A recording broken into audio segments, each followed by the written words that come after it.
Queridos irmãos, hoje vamos poder ouvir a pregação no Dia do Senhor 32.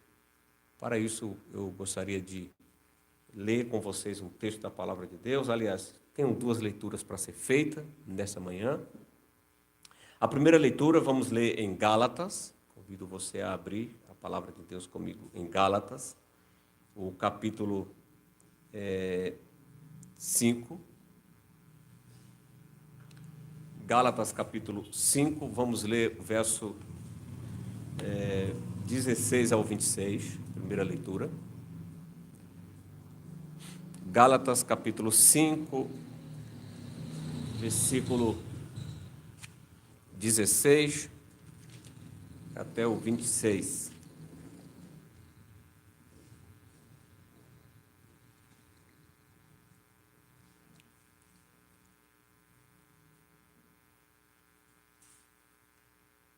Diz assim, Gálatas capítulo 5, verso 16 ao 26. Digo, porém, andai no Espírito e jamais satisfareis a consciência da carne. Porque a carne milita contra o Espírito e o Espírito contra a carne, porque são opostas entre si, para que não façais o que porventura seja do vosso querer. Mas, se sois guiado pelo Espírito, não estáis sobre a lei. Ora, as obras da carne são conhecidas e são prostituição, impureza, lasciva, idolatria, feitiçarias, inimizades, porfias, ciúmes, iras, discórdias, dissensões, facções, invejas, bebedices, glutonaria e coisas semelhantes a estas, a respeito das quais eu vos declaro, como já outrora vos preveni, que não herdarão o reino de Deus os que tais coisas praticam. Mas o fruto do Espírito é amor, alegria, paz, longanimidade, benignidade, bondade, fidelidade, mansidão, domínio próprio. Contra estas coisas não há lei. E os que são de Cristo Jesus crucificaram a carne com as suas paixões e concupiscências. Se vivermos no Espírito, andemos também no Espírito. Não nos deixemos possuir de vanglória, provocando uns aos outros, tendo inveja uns dos outros. Agora vamos para a 2 de Pedro, capítulo 1.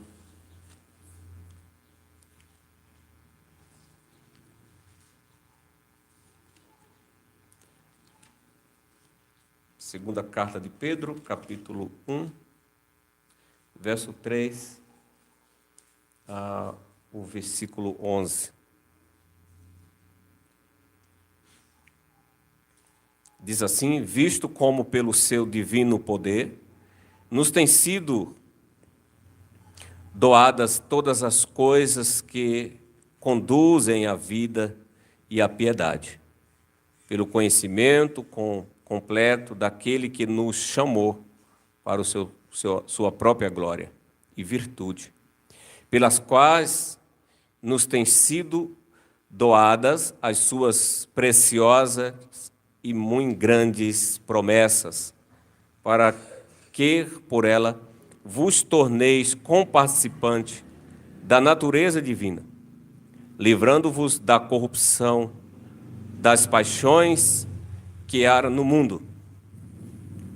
Por isso mesmo, vós, reunindo toda a vossa diligência, associai com a vossa fé a virtude, com a virtude o conhecimento, com o conhecimento o domínio próprio, com o domínio próprio a perseverança, com a perseverança a piedade, e com a piedade a fraternidade, e com a fraternidade o amor.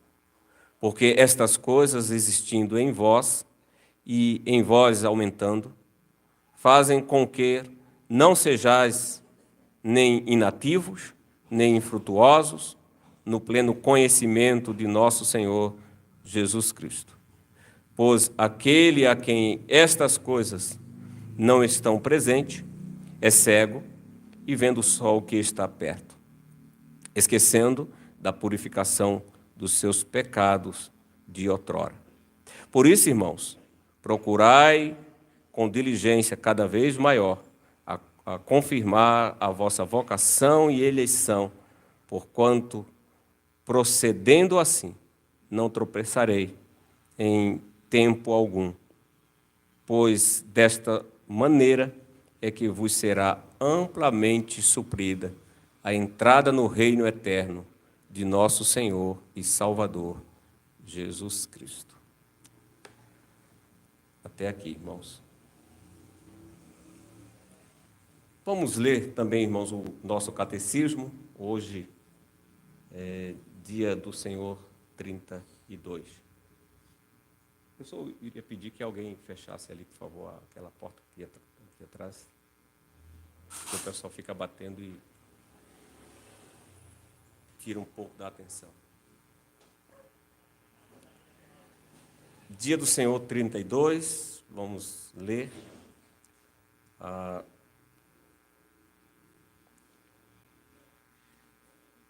pergunta, hoje chegamos à pergunta 86 e estamos na segunda parte, na terceira parte, né, ou a última parte do nosso catecismo, que é a gratidão.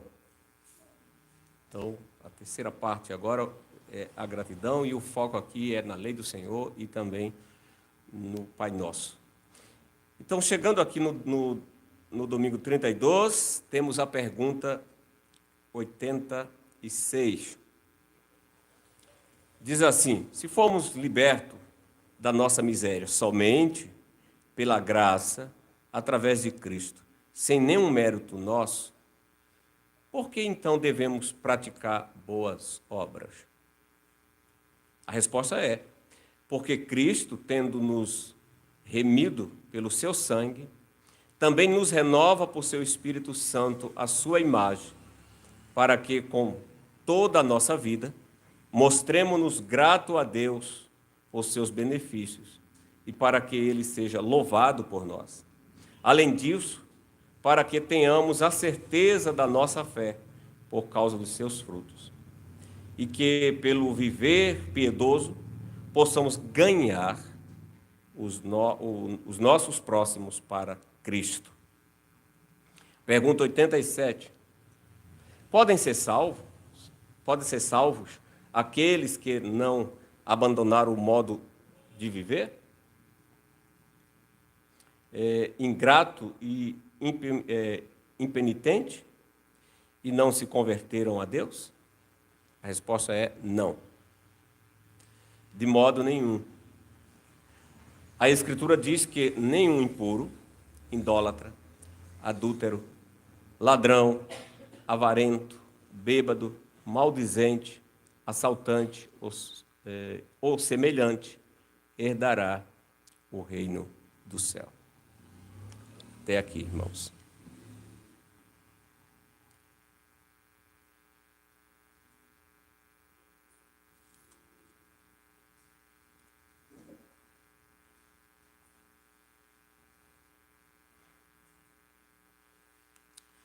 Amados irmãos em Cristo Jesus, até o ponto 2, ou até a segunda parte do catecismo, o foco foi a obra de Deus Pai, enviando o seu Filho em comunhão com o Espírito Santo para trazer a nossa salvação.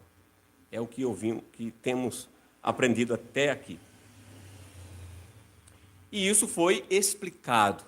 Você que está cada domingo na igreja, você viu que isso foi explicado extensivamente, seguindo cada artigo do Credo dos Apóstolos. Além disso, foi mostrado como os sacramentos ensinam e confirmam essas mesmas promessas do Evangelho. Ou seja, é que todos os nossos pecados, esta é a promessa do Evangelho, todos os nossos pecados são perdoados somente por causa de Jesus Cristo. Assim, a segunda parte do catecismo foi encerrado, falando sobre como o Senhor nos dá uma indicação clara de nossa posição no reino de Deus. Então, tanto a pregação como a disciplina da igreja está também nos confirmando isso, como vimos na pregação da semana passada.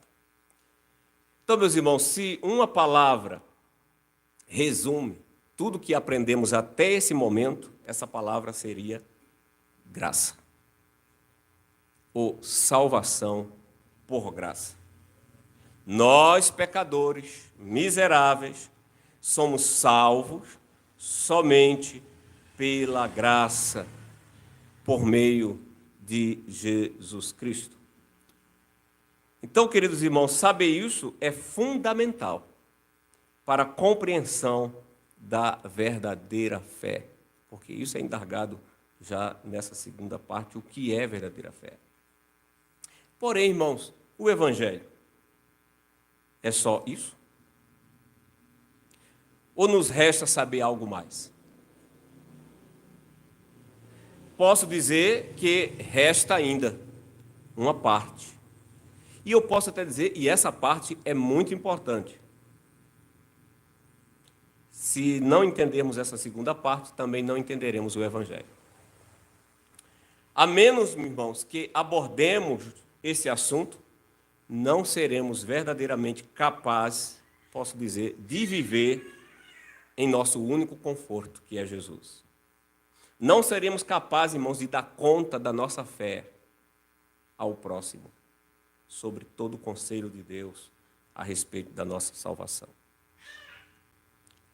E esse tópico, ou essa terceira parte do catecismo, é exatamente o que resta. Isso é, como devemos viver agora. O catecismo vai realmente focar nisso. Sendo salvo pela graça, somente pela obra perfeita de Cristo. O catecismo agora vai nos ensinar como devemos viver, se confessamos Jesus como nosso Salvador. Por quê? Porque a fé cristã não é apenas algo que você acredita. É muito fácil dizer, eu acredito em Deus. Isso é muito simples. Qualquer um pode dizer isso. Eu acredito em Deus. Então, a fé cristã, a fé bíblica, não é simplesmente alguém abrir a boca e dizer, eu acredito em Deus. Mas a fé bíblica também se caracteriza por algo que você faz. E é Tiago quem fala claramente sobre isso. Mostra-me a tua fé pelas obras, mostra-me as tuas obras, né? Ou a tua fé sem obras. Ele deixa isso claro. É impossível. Ele diz, porém, pelas minhas obras eu mostro a fé. A fé é algo que deve ser visível na prática. A fé não é uma coisa simplesmente abstrata, mas é algo que é para ser perceptível na minha vida e no meu testemunho. Portanto, meus irmãos, nesta manhã, ouviremos a palavra de Deus resumida no seguinte tema. De acordo com o catecismo, de acordo com a palavra de Deus, viver uma vida ímpia é negação do Santo Evangelho. Vamos destacar 2 pontos. Uma vida ímpia é uma negação total da obra de Cristo. Uma vida ímpia é uma reprovação para o reino dos céus. Então, em primeiro lugar, irmãos, as Escrituras nos mostram que uma vida ímpia é uma negação total da obra de Cristo. Entenda bem isso.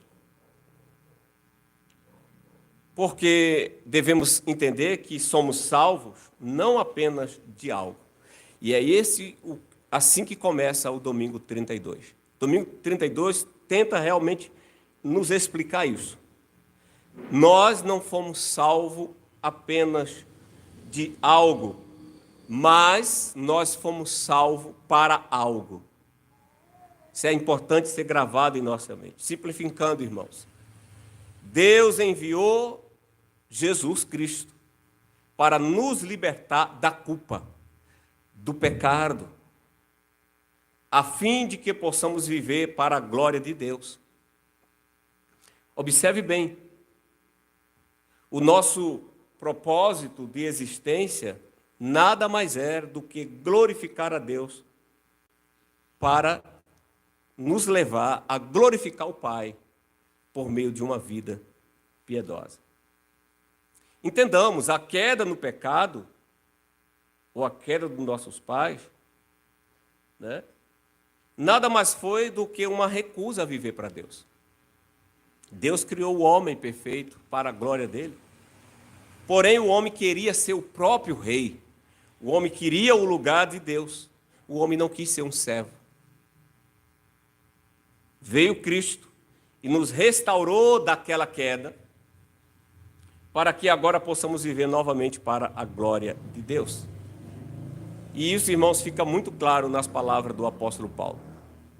O apóstolo Paulo, escrevendo a sua carta aos Efésios, já no capítulo 1, versículo 4, ali ele diz que Deus nos escolheu em Cristo antes da fundação do mundo. E ele diz essas palavras no versículo 4 do capítulo 1, para que fôssemos santos, irrepreensíveis diante dele. Isso fica mais claro ainda quando ele diz em Efésios capítulo 2, verso 10, que nós somos feitura sua, criados em Cristo Jesus, para boa obra, as quais Deus de antemão preparou para que andássemos nelas. Então, amados irmãos, Cristo veio para nos salvar. Cristo veio para nos salvar dos nossos pecados. Cristo veio para que agora possamos viver uma nova vida. E a vida que agora vamos viver é uma vida para a glória de Deus. Então, assim, o catecismo toca em um ponto interessante. Porque o catecismo vai dizer que pelo pagamento de seu sangue, ele realmente tirou nossa culpa. Mas ele não apenas deu o seu sangue, ele também fez o quê? Enviou o Espírito Santo. Aqui o catecismo está nos chamando a atenção porque precisamos perceber que há duas partes na obra de Cristo. Há duas partes na obra de Cristo concernente à nossa salvação. A doação da sua vida, do seu sangue, para a remissão completa dos nossos pecados e a doação do seu Espírito para a nossa santificação. Essas duas partes são fundamentais, irmãos, para a compreensão da salvação. Não foi só a doação do seu sangue. O seu sangue foi fundamental para remover a nossa culpa, para nos inocentar.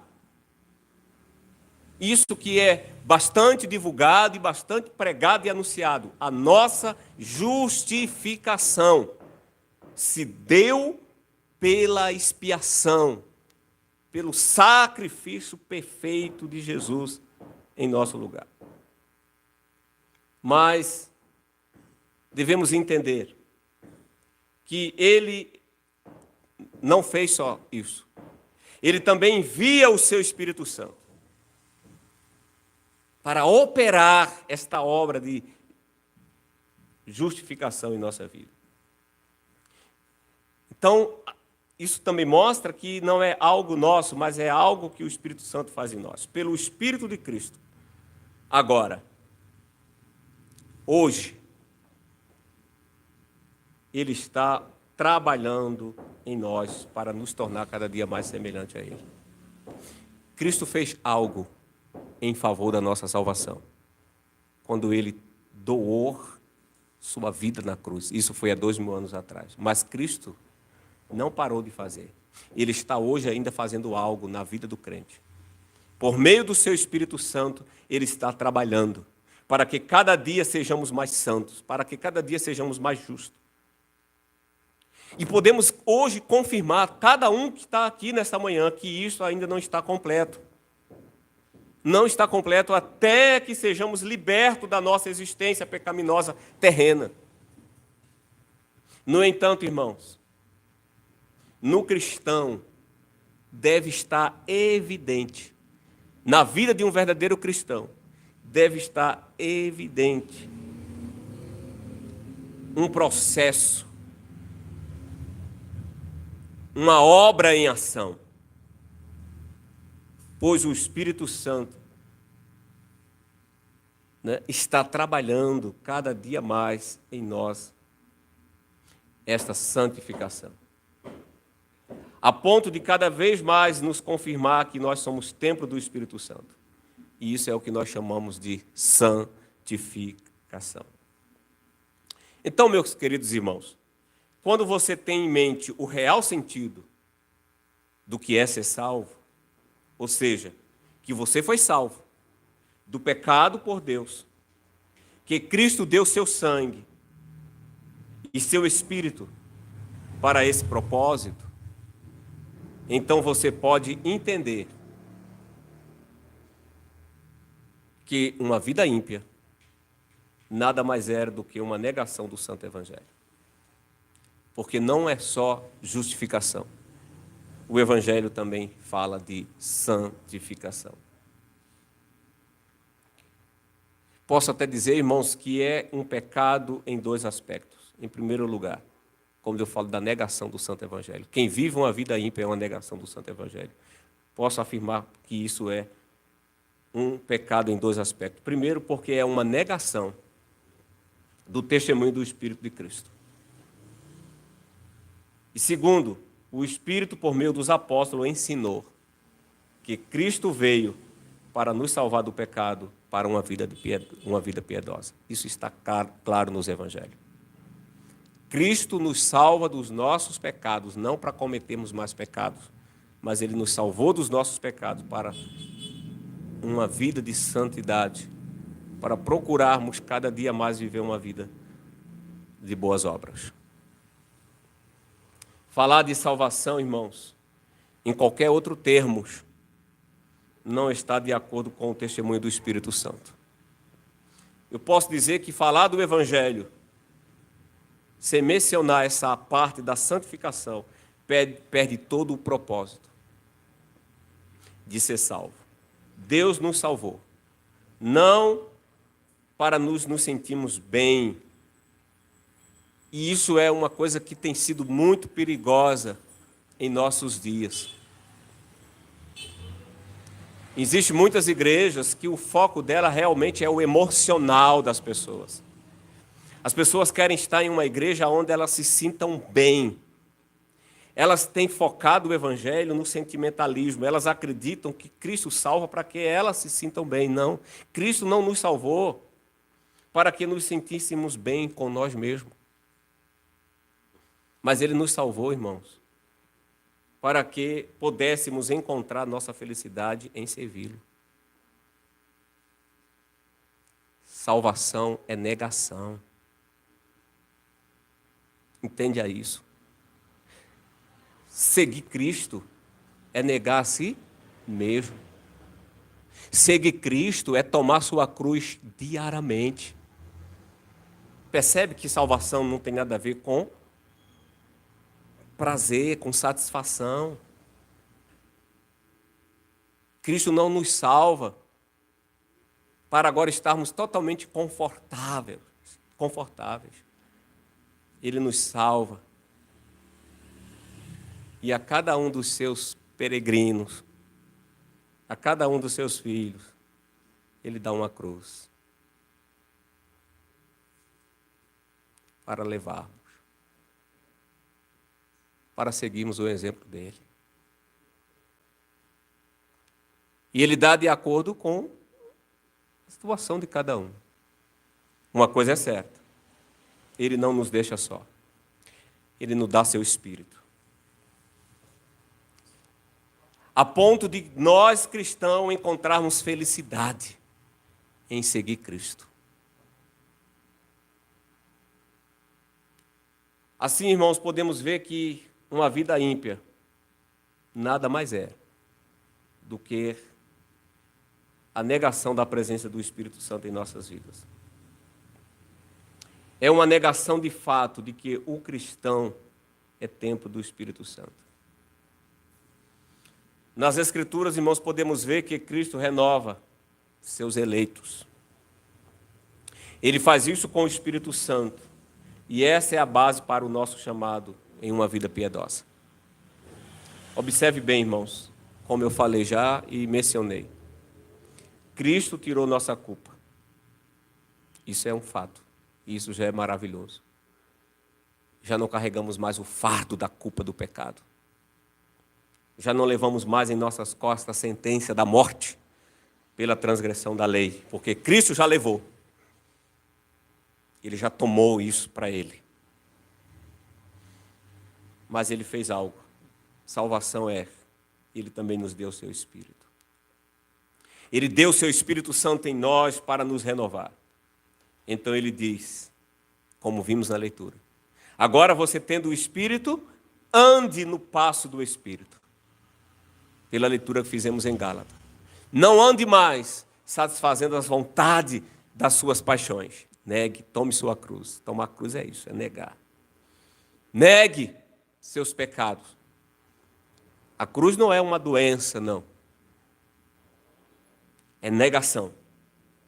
Agora ande nos passos do Espírito. Pense nas palavras de Paulo que fizemos nessa manhã na leitura. Ele diz, andemos pelo Espírito. Não satisfaça os seus desejos da carne. Versículo 16 do capítulo 5. E aí ele diz mais, se vivemos no Espírito, se agora temos o Espírito Santo, Paulo diz, andemos também pelo Espírito.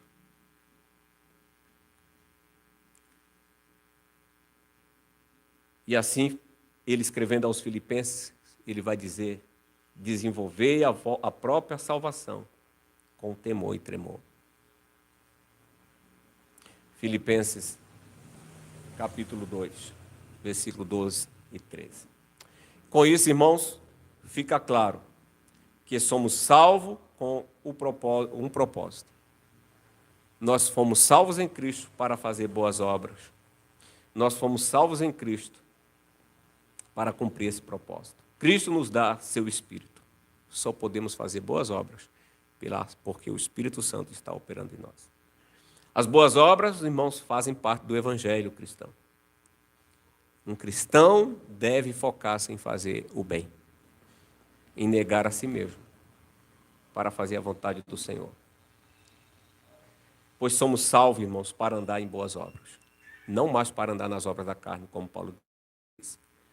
Ele, depois de nomear as obras da carne, ali, ele em seguida nomeia quais são as obras do Espírito. E é nessas obras que andamos. Amor, né? Paz, santidade, bondade. Recusar, irmãos, andar nas boas obras equivale a pecar contra o Espírito Santo. Recusar andar nas boas obras equivale a pecar contra o Espírito Santo.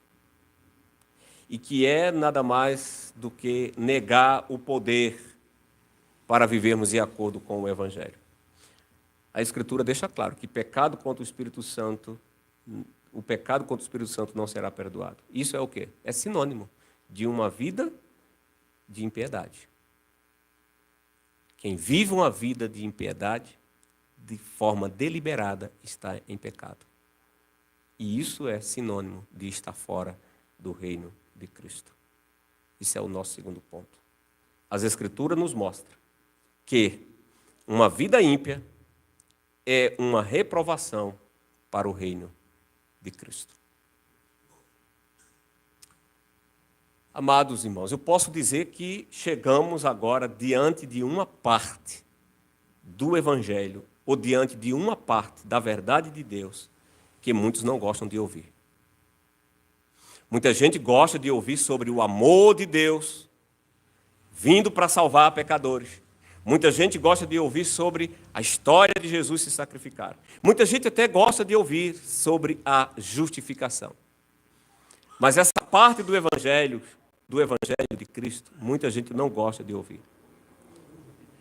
Muitos não gostam de ouvir essa questão de que aqueles que estão na vida de impiedade ficarão de fora do reino de Deus.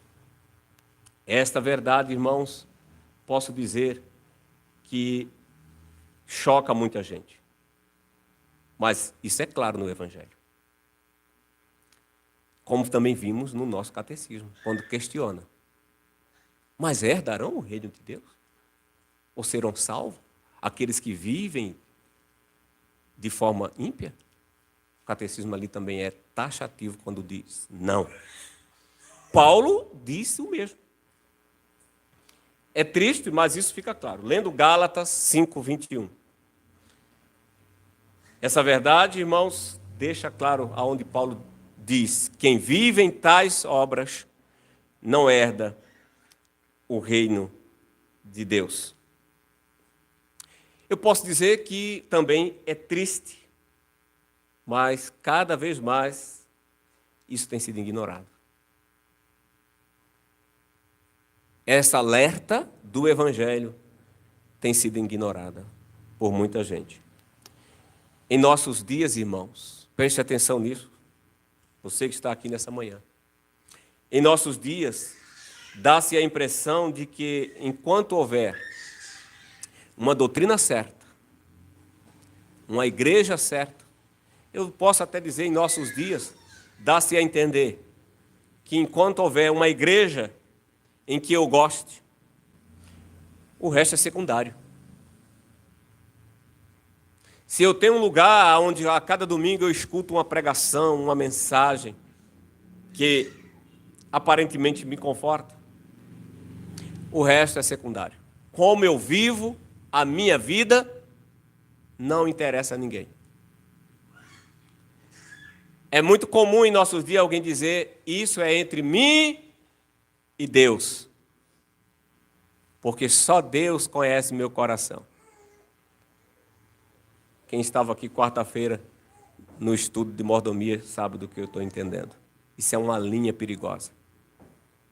Quando alguém quer fazer essa divisão entre o coração e aquilo que faz. Alguém é perverso, é mal mesmo. As obras estão claras, todo mundo viu o que ele fez ou o que faz. Porém, as pessoas dizem: mas você não conhece o coração, não. É uma pessoa boa, lá dentro. Mas como assim? Está tudo claro que o cara realmente é isso. Mas lá dentro, ele é uma pessoa boa. Essa linha é perigosa. É o que muitas pessoas também fazem na igreja. Tendo uma igreja onde ela possa ir todo domingo, frequentar, está tudo certo. E se for uma igreja reformada, hein? Onde a doutrina está correta, o resto é secundário. A fé se torna, irmãos, cada vez mais uma questão de cabeça para muita gente. Já não é mais um estilo de vida. Mas seguir Cristo, guarde e grave essa palavra aqui nesta manhã, principalmente você que está aqui. Seguir Cristo é um estilo de vida. É uma vida nova, tem que existir. Se não tem uma vida nova, é negação do Santo Evangelho. Hoje em dia, quando condenamos prostituição, embriaguez, ganância, inimizade, contenda, ciúmes, raiva e tantas outras coisas das obras da carne, alguém diz: não julgue, você não pode julgar. Como você sabe o que mora no coração dela? Como eu disse, irmão, veja, é uma linha que se traça entre o coração e como vive a pessoa. Posso dizer, meus irmãos, isso é perigoso. Amados, temos que ter muito cuidado para ficar longe desse tipo de conversa sentimental. Pois é totalmente antibíblico. É uma conversa perigosa. pela qual colocamos em risco, eu posso dizer, o nosso próprio conforto e a salvação de outras pessoas. Sim. Por quê? Fazendo isso, irmãos, estamos pervertendo a verdade da palavra de Deus. Por isso, amados irmãos, devemos aprender a falar biblicamente. Devemos aprender a falar aquilo que a palavra de Deus nos ensina. Por exemplo, o apóstolo Paulo. O apóstolo Paulo, ele não tenta traçar uma linha sutil de discernimento entre o que encontra-se na vida de uma pessoa e supostamente o que se encontra no coração dela. A mensagem de Paulo é clara. Se a sua vida é ímpia, então é muito simples. Paulo disse: você não herdará o reino de Deus. Quem pratica, depois de listar as obras, ele deixa claro: quem pratica tais coisas não herdará o reino de Deus. Com isso, irmãos, se vermos alguém vivendo em pecado, sem fazer nenhum esforço para mudar o seu modo ou o seu estilo de vida, se você conhece alguém até da sua família, ou se você conhece algum irmão que se diz ser irmão, mas que vive uma vida de pecado, sem fazer nenhum esforço para mudar, justificando o seu comportamento, talvez tentando dizer a você: olha, você não pode julgar, você não conhece o meu coração. Então, irmãos, você deve ir direto ao ponto a essa pessoa e dizer assim: meu irmão, minha irmã, ou meu senhor, minha senhora, poupe-me. Poupe-me com suas desculpas. Eu não vim aqui conversar com você para julgar seu coração. Por que, irmãos, não podemos julgar? Por quê? Você deve deixar claro para a pessoa, porque é Deus quem julga. Só Deus conhece os corações. Só Deus pode fazer isso, meu irmão. Mas podemos julgar as ações. O coração não. Porém, podemos julgar as ações. E as ações nada mais são do que atitudes do coração. Jesus deixa isso claro lá em Marcos. Ele diz que todas essas obras que vêm à tona é fruto do coração. Homicídio, prostituição, inveja, contenda, cobiça, dissensões, briga, intriga, é do coração. É falta de renovo, é falta de amor, é falta do evangelho, da operação, falta de santidade na vida. E de acordo com as Escrituras, quando você continua em certas ações, quando não há esforço, quando você não se arrepende de tais ações, que são pecaminosas, ela desqualifica você. É um testemunho de que você não herda o reino de Deus. Por isso é necessário se arrepender. Chegamos a esse ponto. Paulo ainda fala em Coríntios 5:10, porque todos nós devemos comparecer. 5:10, esse versículo muita gente esquece. Porque todos nós devemos comparecer ante o tribunal de Cristo, para que cada um receba o bem ou o mal, segundo o que tiver feito por meio do corpo. Paulo aqui nem usa a expressão, olha, tem nada a ver com o coração, por meio do corpo. Aquilo que é visível, por meio do corpo. Eu posso dizer, irmãos, que essa linguagem é difícil. Ou você pode estar aqui nessa manhã dizendo: pastor, esse sermão é duro, é difícil. Bem, irmãos, eu posso dizer, é uma linguagem difícil, mas é a linguagem das Escrituras. É dura? É. Mas é a linguagem de amor, pela qual o Espírito Santo, irmãos, está cortando o nosso auto-engano. As Escrituras nos ensinam a concluir, como o catecismo também usa, né, o termo as Escrituras. E eu estou usando realmente essas palavras do catecismo. O catecismo nos ensina a concluir que uma vida ímpia é uma reflexão de uma pessoa ímpia. Uma vida ímpia é uma reflexão de uma pessoa ímpia. Pois o nascido de Deus, irmãos, não tem prazer no pecado. O nascido de Deus chora o seu pecado. O nascido de Deus se arrepende. O nascido de Deus luta com todas as suas forças para vencer o pecado, para viver uma vida de santidade. O nascido de Deus se une a outros irmãos da mesma fé, que estão também em lutas. Aqui não é uma comunidade de pessoas perfeitas, não. Aqui é uma comunidade de pecadores, mas pessoas que estão em lutas. Diante disso, meus irmãos, é preciso examinar cuidadosamente a nós mesmos, se de fato vivemos, irmãos, uma vida cristã. Se de fato, irmãos, vivemos uma vida equilibrada. As igrejas reformadas, irmãos, têm reputação, e eu posso dizer uma reputação particular, principalmente em pontos doutrinários. Doutrinariamente, as igrejas reformadas têm uma boa reputação.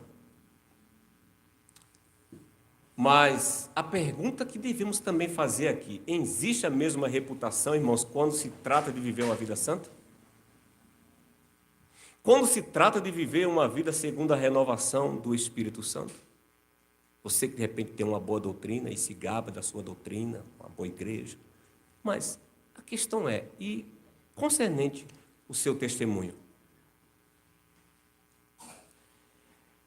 É uma coisa triste, irmãos, se outras pessoas, ao olhar para o nosso estilo de vida, se os nossos parentes, se os nossos vizinhos, ao olharem para o nosso estilo de vida, se desliguem do Evangelho.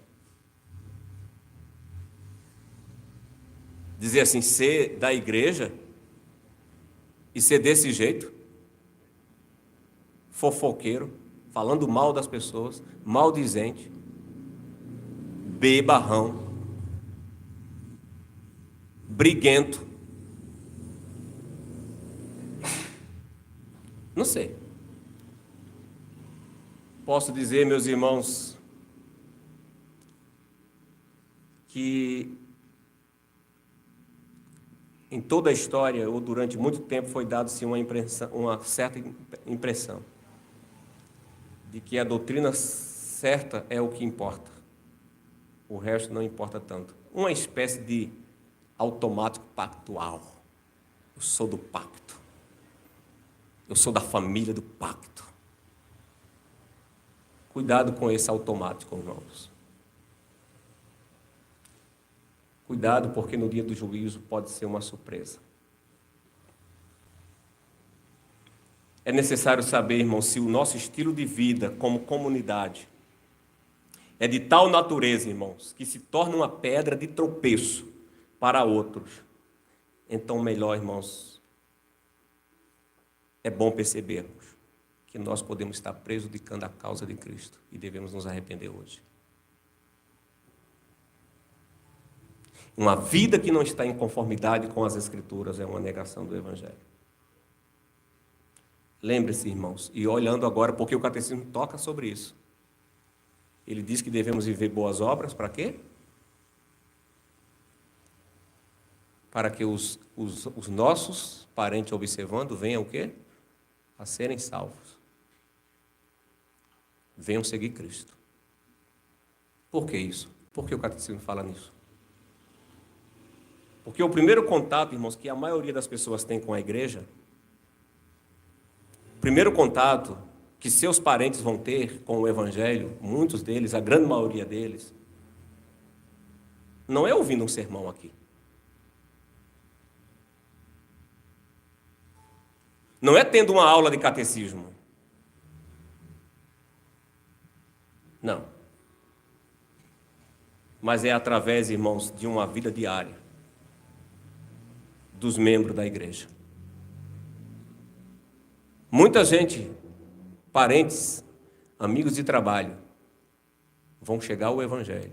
E sabe qual foi a primeira porta que se abriu para eles vir à igreja? Foi observando o seu cotidiano. Foi observando o seu testemunho. Seu testemunho pode ser uma porta que se abre para alguém, mas também pode ser uma porta que se fecha. As Escrituras advertem, irmãos, de forma repetida, para que andemos no caminho do Senhor, para que vivemos uma vida para a glória de Deus, para que por meio dessa vida que vivemos para a glória de Deus, convidemos outras pessoas também, juntar-se a nós, para glorificar a Deus. Assim, meus irmãos, eu termino com a palavra do apóstolo Pedro. Pedro resume muito bem a mensagem do Evangelho. Ele diz: portanto, irmãos, sede mais zelosos. Estou fazendo aqui uma tradução literal. Portanto, irmãos, sede mais zelosos em confirmar a vossa vocação, a vossa eleição. Porque se assim fizerdes, ele diz, nunca caireis, de modo que vos será amplamente provida uma entrada no reino eterno de nosso Senhor e Salvador Jesus Cristo. Vamos viver uma vida digna do Evangelho, irmãos, de forma que seja uma porta, como ele está dizendo aqui, uma ampla porta, não só para mim, mas também para toda a minha família, todos os meus vizinhos, parentes, observando a minha forma de viver, seguindo a Cristo. Outros também tenham desejo de fazer o mesmo. Sigamos esse Evangelho. Não uma vida de impiedade, mas uma vida para o louvor e para a glória de Deus. Amém.